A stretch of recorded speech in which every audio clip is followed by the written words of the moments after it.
Tushda ot ko'rishning ta'birlari.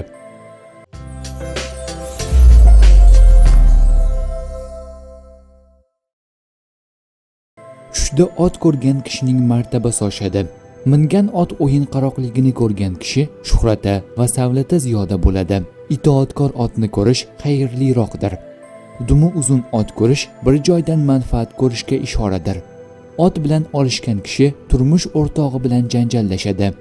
Jismoniy nuqsoni bor otni ko'rgan kishining obro'siga putur yetadi. Bir yerga bog'langan otni ko'rgan kishi dushmanlarni mag'lub etadi. Egarlanmagan otni minib yiqilish ishning barbod bo'lishi va turmush o'rtog'idan ayrilish alomatidir. Egarsiz va jilovsiz otga mingan erkak qiyin ahvolda qoladi. Otdan tushganini yoki yiqilganini ko'rgan kishi ishidan ayriladi. Otdan bozor ichida yiqilsa, boyligining so'nggi chaqasigacha boy berishiga ishoradir. Ot minib notanish joyga ketgan kishining uyidagi xasta odam vafot etadi.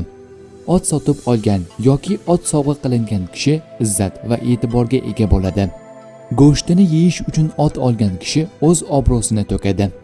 Poygagdagi otni ko'rish o'sha joyda sel yoki juda kuchli yomg'ir yog'ishiga ishoradir.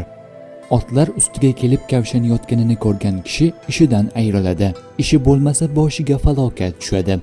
Chiroyli ot minganini ko'rgan kishi davlatmand va husndor ayolga, dumsiz ot sotib olganini ko'rgan erkak farzand ko'rmayotgan ayolga uylanadi. O'zini ot tepgani yoki tishlaganini ko'rgan kishining oilasi moddiy jihatdan qiynaladi. Ot o'g'irlaganini ko'rgan kishi ajrashadi. Ot sotib olmoqchi bo'lgan erkak bir ayolga turmush qurishni taklif qiladi. Otini sotib olsa, shu ayol bilan oila quradi.